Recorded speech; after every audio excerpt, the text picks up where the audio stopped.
नमस्कार जी।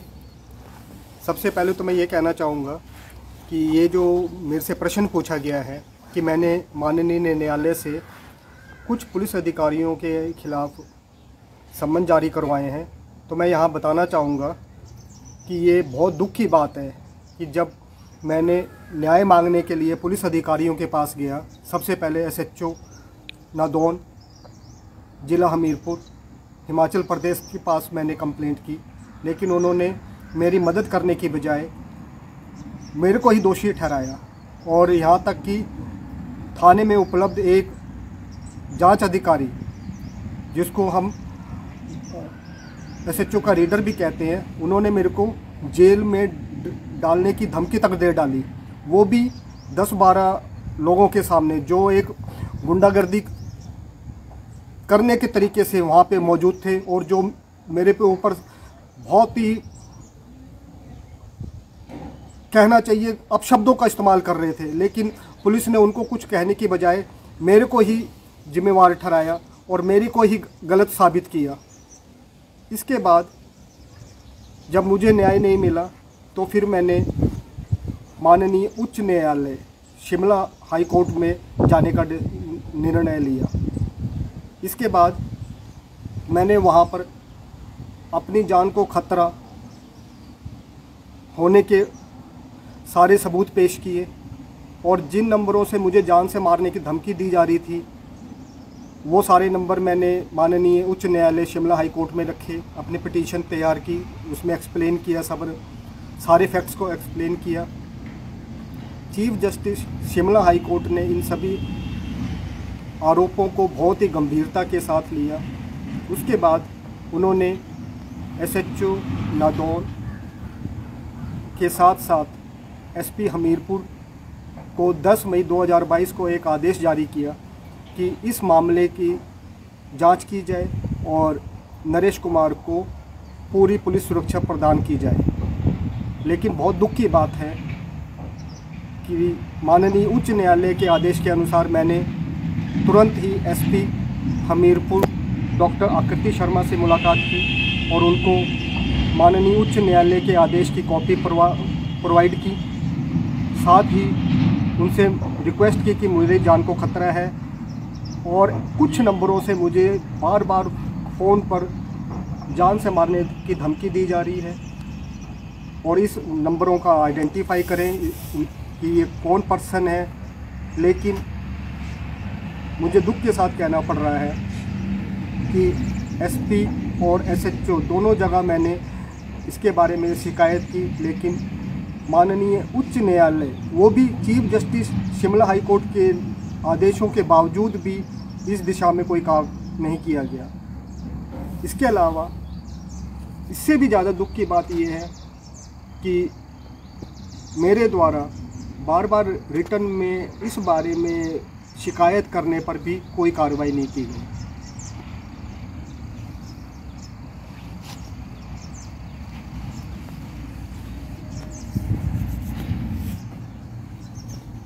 इसके बारे में मैं ये कहना चाहता हूँ कि ये बहुत दुख की बात है कि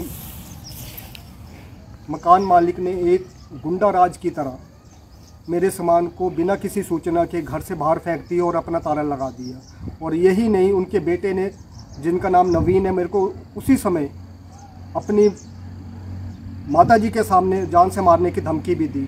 इस सब का उल्लेख मैंने पुलिस कंट्रोल रूम में शिकायत करके भी किया, लेकिन पुलिस ने मेरे किसी राजनीतिक प्रेशर होने की आशंका मुझे है, जिसकी वजह से उन्होंने उन पे कोई एक्शन लेने के बजाय मेरे को ही जिम्मेवार ठहराया।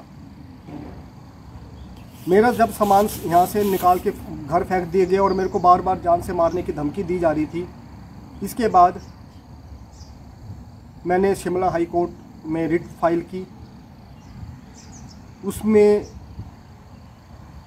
शिमला हाई कोर्ट ने मेरे द्वारा दिए गए तथ्यों को बहुत ही गंभीरता के साथ लिया और मुझे जान से मारने की धमकी को भी बहुत ही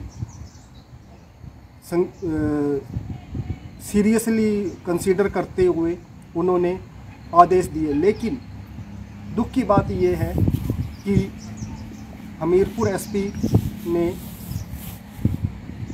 इस जांच की जिम्मेवारी डीएसपी हमीरपुर रोहिन डोगरा जी को दी। यहाँ पे मुझे बिल्कुल भी उम्मीद नहीं थी कि पुलिस के इतने बड़े अधिकारी भी मकान मालिक के साथ जो 8-10 असामाजिक तत्वों के रूप में चल रहे धन बल से भरपूर लोगों का साथ देंगे। मुझे यहाँ पे दुख के साथ कहना पड़ रहा है कि जांच अधिकारी और एसएचओ नदौड़ ने मिलकर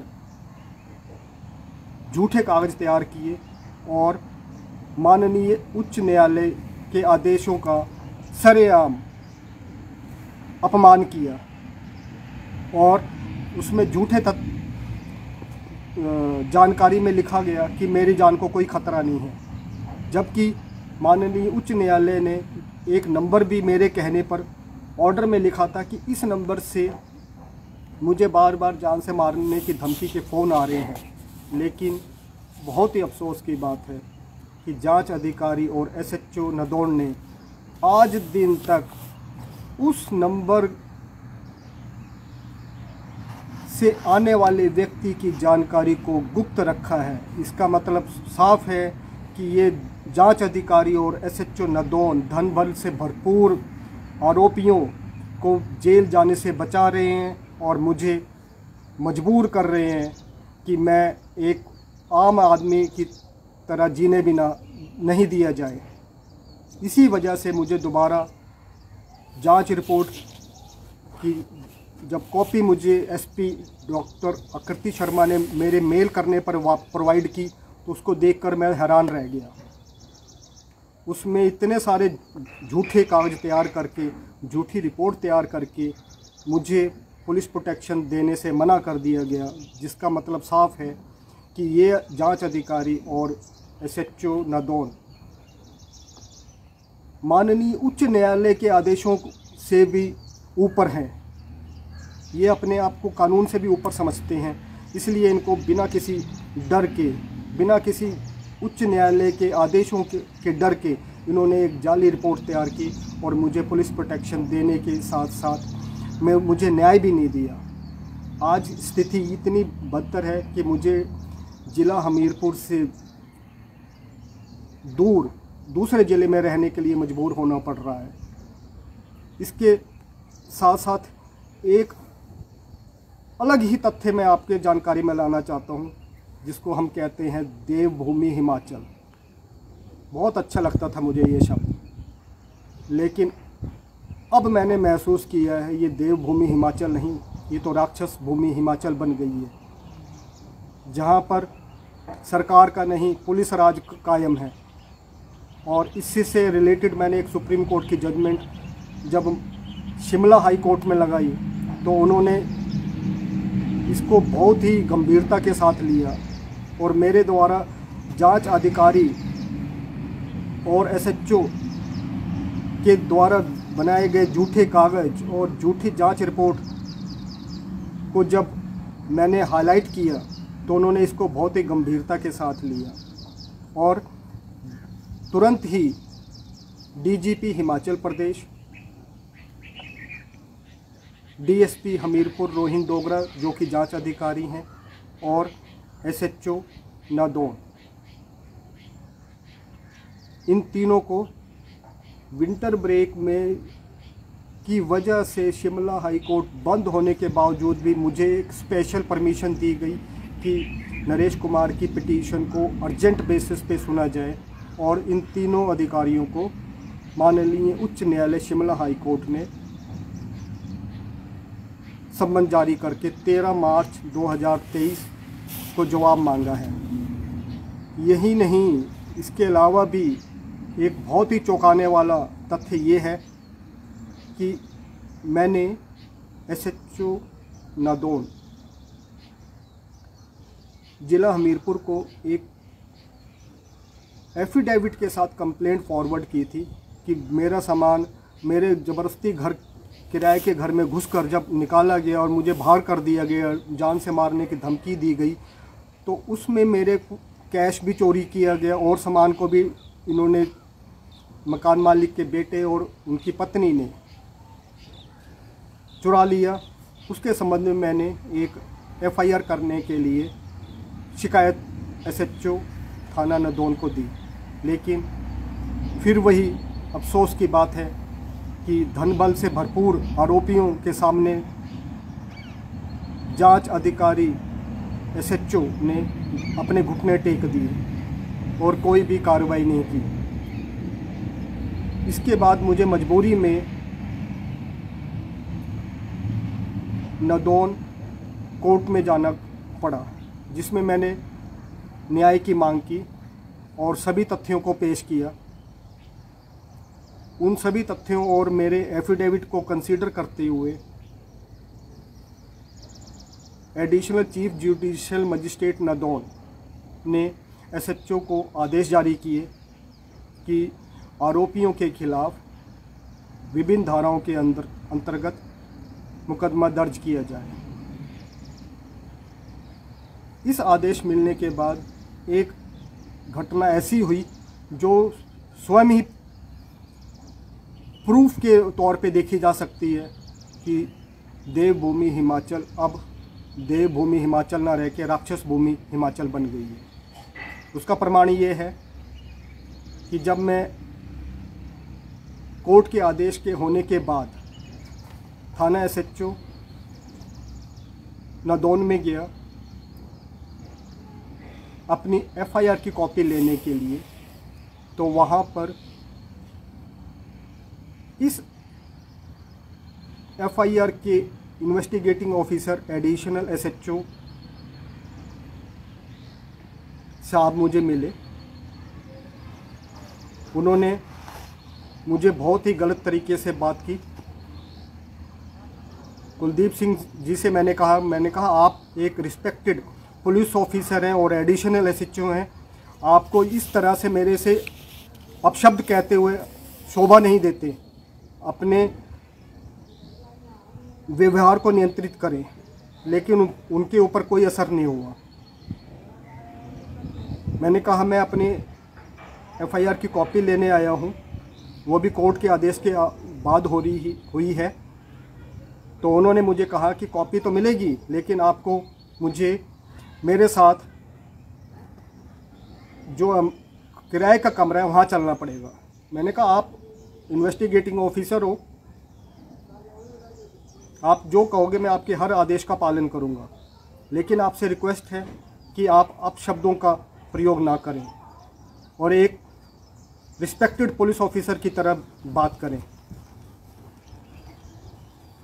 उसके बाद उन्होंने कहा कि मेरे को समझाने की ज़रूरत नहीं है, आप मेरे साथ जिस मकान में आप किराए पे रहते थे वहाँ चलना पड़ेगा। मैंने कहा मैंने तो मना ही नहीं किया, आप जो भी आदेश करेंगे मैं हर आदेश का पालन करूँगा। उसके बाद मैं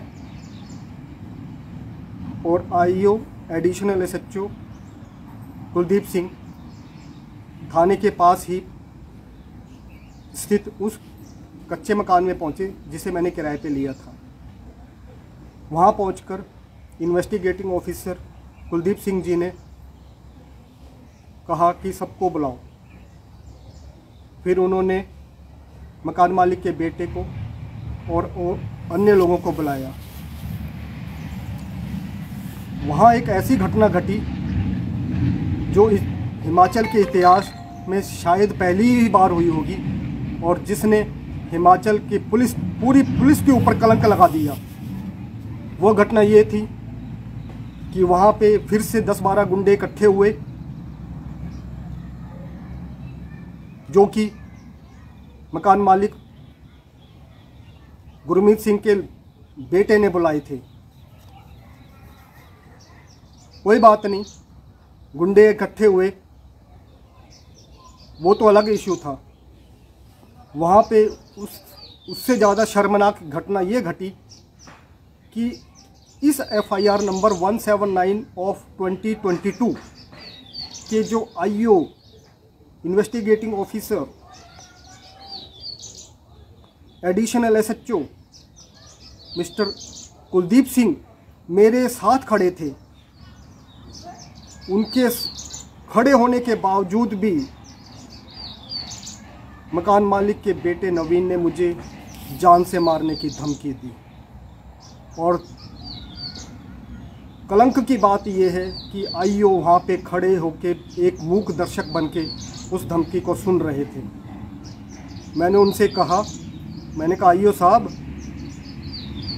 आप इसको सुन रहे हैं, आप पुलिस ऑफिसर हैं या ऑर्डिनरी पर्सन हैं? आपके सामने मेरे को ये जान से मारने की धमकी दे रहा है और आपने कोई एक्शन नहीं ले रहे। तो उन्होंने मेरे को कुछ नहीं बोला, चुप रहे।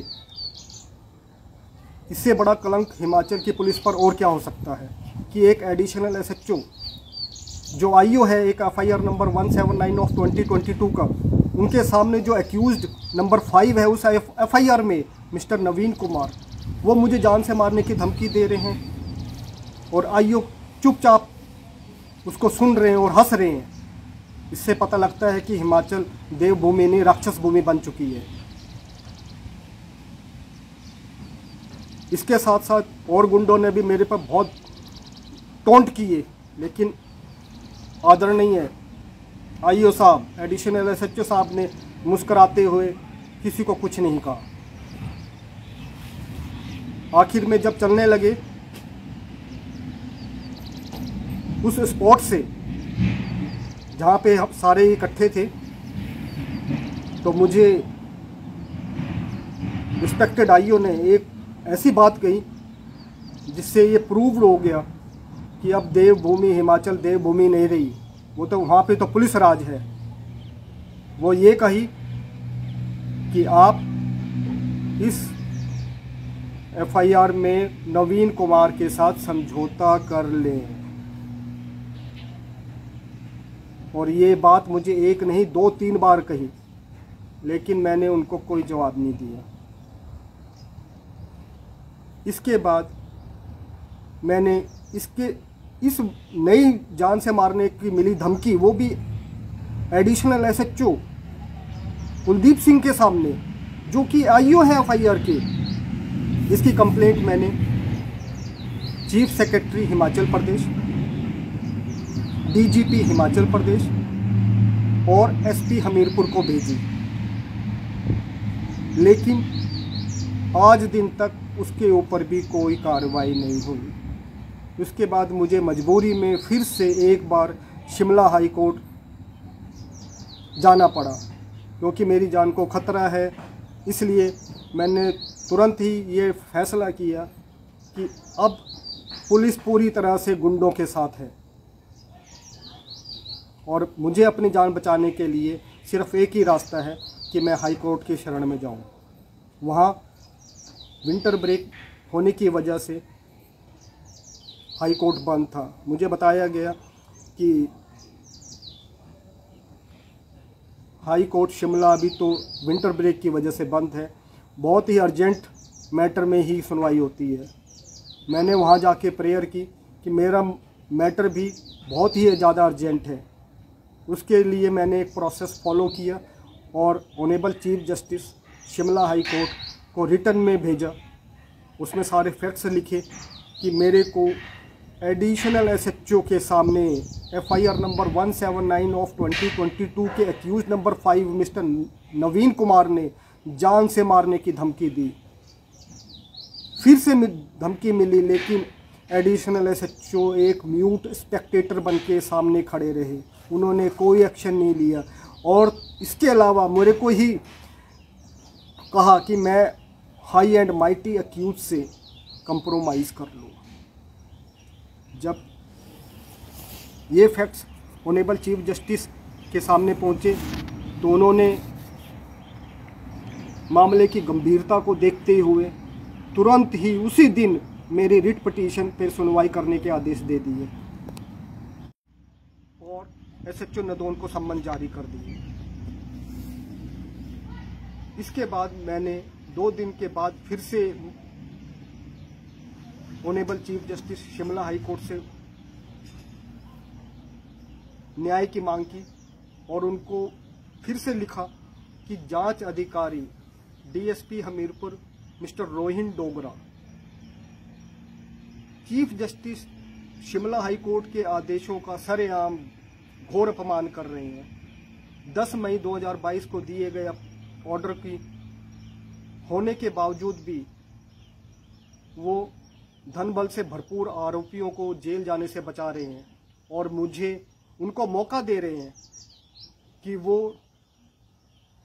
धन बल से भरे हुए आरोपी मुझे न्याय की रास्ते से हटा दे किसी भी तरीके से, जिससे कि वो खुद के स्कीम को कानूनी पनिशमेंट से बचा सके। दोबारा भेजे गए रिक्वेस्ट को एक बार फिर से ऑनरेबल चीफ जस्टिस ने मान लिया और तुरंत ही मेरी नई एप्लीकेशन की सुनवाई के लिए आदेश जारी कर दिए। मैंने नई एप्लीकेशन में उन सारे तथ्यों को लिखा कि कैसे जांच अधिकारी डीएसपी मिस्टर रोहिन डोगरा और एसएचओ ने धनबल से भरे हुए आरोपियों के साथ साठगांठ करके एक झूठी जांच रिपोर्ट तैयार की और मुझे ना तो प्रोटेक्शन दी गई और ना ही कोई न्याय दिया गया।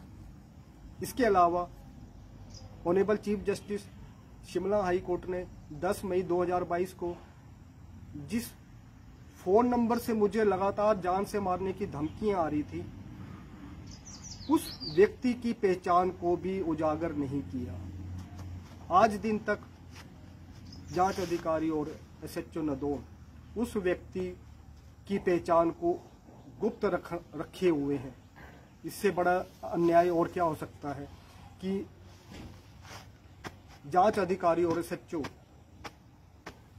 माननीय chief justice Shimla high court के आदेशों को सरेआम अपमान कर रहे हैं और मुझे न्याय नहीं दे रहे हैं। जब इन सब आरोपों को मैंने एफिडेविट के साथ शिमला हाई कोर्ट में प्रस्तुत किया तो उन्होंने बहुत ही गंभीरता के साथ लेते हुए DSP Hamirpur mister Rohin Dogra, SHO Nadaun mister Yograj Chandel और एडिशनल एसएचओ